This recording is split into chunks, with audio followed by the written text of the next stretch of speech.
क्यों भाई सिगरेट क्यों पीता है भाई? मुश्किल क्या है? भाई हम यूरोप जाएगा, यहाँ पे काम नहीं करेगा। यूरोप जाएगा आप? यूरोप जाएगा। भाई मेरे को बोलना चाहिए ना, अगर आप यूरोप जाएगा तो मेरे को बोलो ना, मेरा भाई है, अपन है ना आपके पास, कुछ मुश्किल नहीं है। अब बोलो नहीं। बस मेरे को आप ये बोलो, आप कहाँ पे जाएगा? इटली जाएगा?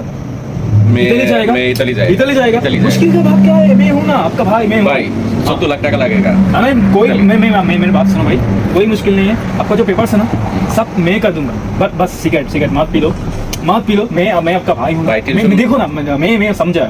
आपका फेस है ना, आपका फेस तो पूरा डिप्रेस है। मैं इसको सब कुछ मेरे को मालूम है। ओके, बस कुछ टेंशन का बात नहीं है। मैं आपका पेपर्स, आपका ट्रैवल एजेंसी सब कुछ मैं कर दूंगा। यहाँ पे देखो भाई, सब कुछ मैं कर दूंगा। बस आप थोड़ा ठीक तो? हाँ मैं कर दूंगा भाई। ठीक है? मुश्किल नहीं है भाई, है ना, अपन है, मुश्किल नहीं है। ठीक है, मैं देखता हूँ। बस थोड़ा एक बात है भाई का।